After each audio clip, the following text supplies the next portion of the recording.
হঠাৎ ট্রেন থেমে যায়। ভাই সাহেব, ও ভাই সাহেব। দাড়ি গোঁফওয়ালা একটা লোক ঘুমের মধ্যে ধাক্কা দিয়ে সংলাপকে ডেকে চলেছেন। কোনো রকমে ঘুম চোখ খুলে সংলাপ দেখে পাশের সিটের ভদ্রলোকটি ওকে ডাকছেন। বোধহয় অনেকক্ষণ ধরেই ডাকছিলেন। आप थोड़ा सा अपने पाँव को हटा सकते हैं? हाँ हाँ हाँ, रुकिए रुकिए। ঘুম চোখে সংলাপ অগোছালোভাবে উত্তর দিল। ও উঠে বসাতে ভদ্রলোক হেসে বললেন, শুক্রিয়া। চোখে ওর ঘুম, তবু একবার জানলার দিকে তাকায়। ও ট্রেন একটা ছোট্ট পাহাড়ি স্টেশনে দাঁড়িয়ে। নাম পাথারি। উত্তর পূর্ব ভারতের আসাম অরুণাচল প্রদেশের সীমান্তের একটা ছোট্ট গ্রাম। আকাশে তখনও শুকতারা জ্বলজ্বল করছে। দূরে দিগন্তের কাছে আলোর রেখা সবে ফুটেছে। ভোর হবে হবে ভাব। ট্রেনের যাত্রীরা প্রায় সবাই প্ল্যাটফর্মে নেমে হাঁটাচলা করছে। কিন্তু এই ট্রেনটির তো এখানে দাঁড়ানোর কথা নয়। আজ প্রায় অনেকগুলো বছর পর সংলাপের এই পথে ট্রেনে যাতায়াত। ওর মামার বাড়ি দিব্রুগড় টাউনে, ফলে প্রায় প্রতি বছর ছুটিতে ওর এ পথে যাওয়া আসা আছে। ও দেখত ও ট্রেন প্রতিবার চোখের নিমেষে এই স্টেশনটা পেরিয়ে যায়। তখন সংলাপ লক্ষ্য করত গোটা স্টেশন চত্বর জুড়ে কোনো মানুষের চিহ্ন মাত্র নেই। ফাঁকা, চুপচাপ চারপাশ। ছোট থেকেই ওর মন চাইত স্টেশনের দেয়ালের ওপারের জগৎটাকে একবার দেখতে। নিজেকে প্রশ্ন করত, আচ্ছা ওই পৃথিবীটা ঠিক কেমন? ওর খুব দেখতে ইচ্ছে করত ওখানকার ঘরবাড়ি আর গ্রামবাসীদের। এই স্টেশনেই হঠাৎ কোনোদিন সংলাপের ট্রেন থামবে তাও একেবারেই ভাবেনি। ও দেখল স্টেশনে তখন লোক বলতে শুধুই ট্রেনের যাত্রীরা, আর কিছুটা দূরে প্ল্যাটফর্মের ওপর একটা চায়ের দোকানের চাওয়ালা। ভোরে ট্রেন থামায় আজ ওর ব্যবসা রমরমিয়ে চলছে। চায়ের দোকানের ফুটন্ত জলের শব্দ আর বাতাসে হালকা পাহাড়ি শীতের আমেজ, সবটা মিলে চারিদিককে আরো মনোরম করে তুলেছে। শীত পড়তে অবশ্য এখনো বেশ খানিকটা দেরি আছে। এখন হেমন্ত, সবে পুজো গেল। প্রতিবার এই পুজোর পর এক সপ্তাহ মামার বাড়িতে কাটিয়ে সংলাপ কলকাতায় ফেরে। এবারও তাই। শহরের থেকে পাহাড়ে অবশ্য হেমন্তটা বেশি ভালো বোঝা যায়। সকালের বাতাসে একটা হালকা শীত শীত আমেজ থাকে। কিন্তু সংলাপ অনুভব করল যে আজ বেশ ঠান্ডা। আকাশে আবার মেঘও জমেছে। ভালোই বোঝা যাচ্ছে যে বৃষ্টি হতে পারে। বেশ একটা মন ভালো করা পরিবেশ। চারপাশের এই পরিবেশের মধ্যে সংলাপ যেন হারিয়েই গেছে। এমন সময় ওর ঘোর ভাঙিয়ে পাশের লোকটা আবার প্রশ্ন করলেন, আপ কাহা সে আ রহে হ্যাঁ? কথার ভঙ্গিতে পাঞ্জাবি টান স্পষ্ট। বেশ উঁচু আর সুঠাম দেহের গড়ন, মুখে একগাল মিশকালো দাড়ি আর গোঁপ, গায়ের রং মোটের ওপর ভালোই ফর্সা। আড়মোড়া ভেঙে কাটা কাটা হিন্দিতে সংলাপ জবাব দিল, কলকাতা डिब्रूगढ़ से लौट रहा हूं।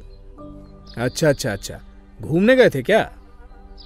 ভদ্রলোক যে বেশ মিশুকে তা প্রশ্ন করার ধরন শুনেই বোঝা যায়। नहीं नहीं, मेरा नानी का घर है वो डिब्रूगढ़ टाउन में। নিজেকে যতটা পারা যায় সিটের ছোট্ট জায়গাটার মধ্যে গুছিয়ে নিয়ে বসলো সংলাপ। তারপর আবার বলল, अच्छा ये ट्रेन कब से यहाँ रुकी हुई है? करीब 1.5 घंटे से। क्यों, कुछ हुआ है? वो ठीक से तो नहीं पता, शायद आगे पटरी के ऊपर कुछ हाथी आ गए हैं, अभी अभी कुछ लोग बोल रहे थे। ভদ্রলোকের কথা শুনে সংলাপ কিছুক্ষণ ভাবল। এর মানে এখনো বেশ অনেকক্ষণ ট্রেনটা দাঁড়াবে এখানে। তারপর নিজের বার্থ ছেড়ে নেমে এলো প্ল্যাটফর্মে। ততক্ষণে ভোর হয়েছে, ঘড়িতে সকাল 5:30। প্ল্যাটফর্মে নেমে যেন একটা হাড় কাঁপানো ঠান্ডা হাওয়া সংলাপের গায়ে লাগল। হেমন্তের ভোর, তা আবার পাহাড়ের। বেশ ঠান্ডা আমেজ। শীত আসতে আর বেশি দেরি নেই, সেটা ভালোই বোঝা যাচ্ছে। একটা হালকা শীতের পোশাক গায়ে চাপিয়ে নিল সংলাপ। ঠান্ডায় দুহাত ঘষতে ঘষতে চায়ের দোকানের সামনে এসে দাঁড়ালো। দোকানে বেজায় ভিড়। এক বয়স্ক চাওয়ালা রীতিমতো ভিড় সামলাতে গিয়ে হিমশিম খাচ্ছেন। বৃদ্ধের হয়তো কোনো রকমে চা বিক্রি করে পেট চলত। ভেবেও ভালো লাগে আজ তার মুখে একটু হলেও হাসি ফুটবে। চাচা, এক কাপ চা দিজিয়ে তো। ভিড়ের মধ্যে বেশ খানিকটা গলা চড়িয়েই সংলাপ চা চাইল। হাঁ হাঁ দে রাহা হুঁ, রুকিয়ে রুকিয়ে। বৃদ্ধ কাঁপা গলায় উত্তর দিলেন। শরীরে যে আর বিশেষ শক্তি নেই তা ওনার গলার আওয়াজেই বোঝা যায়। এত ভিড় আর আওয়াজে যেন আর পেরে উঠছেন না। আচ্ছা চাচা, ইয়ে বিস্কিট কিতনে কা? 5 রুপয়া। সংলাপ একটা বিস্কিট আর চা খেল। দাম মিটিয়ে খানিকক্ষণ সেখানেই বসে রইল। দোকানে তখন একের পর এক বিষয় তর্ক বিতর্ক চলছে। পরের পর যুক্তি প্রতিযুক্তি, একেবারে গমগম করছে চারিদিক। সবাই ট্রেনেরই যাত্রী। কেউ পুজোয় ছুটি কাটাতে এসেছিলেন, কেউ বা বহুদিন বাদে নিজের বাড়িতে এসেছিলেন। এবার যে যার কাজে শহরে ফিরছেন। কেউ কাউকে আগে থেকে চিনত বলে মনে হয় না, কিন্তু সবাই চায়ের দোকানে এটা ওটা কথা প্রসঙ্গে বেশ গল্প জমিয়ে ফেলেছেন। কিছুক্ষণ সব চুপচাপ। খানিক পরে সংলাপ বৃদ্ধটিকে প্রশ্ন করল, আচ্ছা এইখানে কোনো জনবসতি নেই? মতলব ইহা আশপাশ কই রেতা হ্যায়? হ্যাঁ হ্যাঁ আছে বাবু। বৃদ্ধ বাংলা বোঝেন, কেটে কেটে বাংলা বলেনও। বাবা, সংলাপ বেশ অবাক হল। এই জনহীন পাহাড়ি এলাকায় বৃদ্ধ বাংলা বোঝেন কিভাবে? এখানে তো কেউ বাংলা বলে না সেরকম। আসামের এই দিককার লোকেরা পাহাড়ি ভাষাই বলে, বাংলা বা অহমিয়া সেভাবে কেউ বলে না। তবে এরা হিন্দিটা ভালোই জানে। আপনি এখানে কোথায় থাকেন? এই স্টেশনেই সাহাব। পাথারিতে কোনো লোক আসে না? হ্যাঁ বাবু, এখান থেকে কয়েক মাইল দূরেই পাথারি গ্রাম। ওখানে লোক থাকে, আর কিছু শহরের বাবু আসেন ছুটি কাটাতে। মুখ মুছতে মুছতে উত্তর দিলেন বৃদ্ধ। ধবধবে ফর্সা মুখের চামড়া বয়সের ভারে কুঁচকে গেছে। গলার আওয়াজও এখন যথেষ্ট নড়বড়ে, তবে শরীরের গড়ন বেশ কর্মঠ। পাহাড়ি মানুষ আমাদের সমতলের মানুষদের থেকে অনেক বেশি কর্মঠ হন। এদের শরীর দেখলেই তা বেশ ঠাহর করা যায়। বৃদ্ধের কথায় বোঝা গেল মূল জনবসতির থেকে এই স্টেশন বেশ অনেকটাই দূরে। ট্রেনও বিশেষ দাঁড়ায় না, তাই লোকের আনাগোনাও কম। বৃদ্ধ নিজে থেকেই খানিক বাদে বললেন, এখানে জঙ্গলও আছে, কিছু বাবুরা মাঝে মাঝে ঘুরতেও আসে। আচ্ছা, রাতে থাকার কোনো জায়গা আছে, মানে হোটেল বা কিছু? হ্যাঁ বাবু, থাকার জায়গা আছে। ইসকে ইলাওয়া একটা বড় প্রাসাদের মতো হোটেলও আছে। বৃদ্ধের কথায় বেশ আশ্চর্য হলো সংলাপ। এই জায়গায় প্রাসাদের মতো হোটেল? বেশ অদ্ভুত তো। কে থাকে এই হোটেলে? এমন সময় দুজন মাঝবয়সী ভদ্রলোক এসে চা চাইলেন। দুজনকে দেখেই মনে হয় ট্রেকিং করতে গিয়েছিলেন। সম্ভবত বাঙালি। চোখে মুখে শহুরে ছাপ স্পষ্ট। এদের একজন সংলাপকে বসে থাকতে দেখে নিজে থেকেই প্রশ্ন করলেন, excuse me, are you from Kolkata? এই হচ্ছে আমাদের বাঙালিদের এক সমস্যা। কথা শুরুটা ইংরেজিতে করলে যেন বেশ একটা কায়দা বজায় রাখা যায় বলে মনে হয়। প্রশ্নটা ইংরেজিতে করায় সংলাপ ও অগত্যা উত্তরটা ইংরেজিতেই দিল। অল্প হেসে বলল, ইয়েস, অ্যান্ড ইউ? ভদ্রলোক আবার বললেন, actually I am from south Calcutta, nice to meet you, this is Sourav, and I am a trekker. That I can understand. সংলাপের ঠোঁটের কোনায় একটু হাসির ঝলক। ভাবখানা এমন যেন আগেই বুঝে গিয়েছিল। আমি সংলাপ, ইংরেজি সাহিত্যের প্রফেসর। দেখা হয়ে ভালোই লাগলো। ওরে বাবা, আপনাকে দেখে তো মনে হয় না। একগাল হেসে সৌরভবাবু বললেন, দেখে তো ভেবেছিলাম হায়ার স্টাডিজ করছেন হয়তো। আরে না না, এই কয়েক মাস হলো চাকরিটা পেয়েছি। বৃদ্ধ ততক্ষণে ওদের কাছেই এসে চা দিয়ে গেছেন। সৌরভবাবুর সঙ্গে যে লোকটি এসেছেন উনি প্রথম থেকেই চুপ। দুজনেরই উঁচু লম্বা দেহ, বেশ জিম করা বডি।